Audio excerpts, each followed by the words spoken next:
Army chief general Asim Munir نے خیبر پختونخوا کے دارالحکومت پشاور کا دورہ کیا ہے، جہاں انہیں سیکیورٹی کی صورتحال اور دہشت گردوں کے خلاف جاری کارروائیوں پر تفصیلی بریفنگ دی گئی۔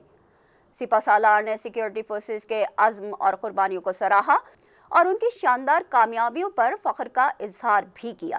انہوں نے کہا کہ ہم نے نہ صرف دہشت گردوں کے نیٹ ورک کو ختم کیا بلکہ ان کے آپریشنل ڈھانچے کو بھی تباہ کر دیا ہے، جس سے ان کے حملوں کی صلاحیت میں بڑی کمی آئی ہے۔ آرمی چیف نے اس بات پر زور دیا کہ سیکیورٹی فورسز کی مسلسل محنت اور قربانیوں کے نتیجے میں دہشت گردوں کے اہم رہنماؤں کا تعاقب کر کے انہیں ہلاک یا پھر گرفتار کر لیا گیا ہے۔ سپہ سالار نے اس بات پر بھی زور دیا کہ دہشت گردوں کے خلاف یہ جنگ ابھی جاری ہے اور اس میں پاکستان کی سیکیورٹی فورسز کی جرات، مہارت اور لگن کا کوئی مقابلہ نہیں ہے۔ ان کا کہنا تھا کہ دشمن فرقہ وارانہ اختلافات اور خوف کے بیج بونے کی کوشش کر سکتا ہے، لیکن ہم نے ان کے منصوبوں کو ناکام بنانے کے لیے ہر ممکن اقدامات کر لیے ہیں تاکہ ان کی شکست کو یقینی بنایا جا سکے۔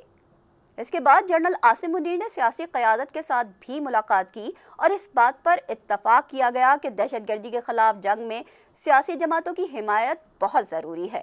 انہوں نے کہا کہ سیکیورٹی فورسز کی کامیاب کارروائیوں کے لیے عوامی اور سیاسی حمایت کا ہونا بہت ضروری ہے۔ آرمی چیف نے واضح طور پر کہا کہ سیکیورٹی فورسز کی تمام کارروائیاں پاکستان کے عوام اور سرزمین کی حفاظت کے لیے کی جا رہی ہیں۔ ان کا مزید کہنا تھا کہ ہم دشمن کے ہر وار کا جواب جواب مردی سے دیں گے اور دہشت گردوں کو ہماری زمین پر دوبارہ قدم جمانے کی نہ ہی ہمت ہوگی اور نہ ہی ہم موقع فراہم کریں گے۔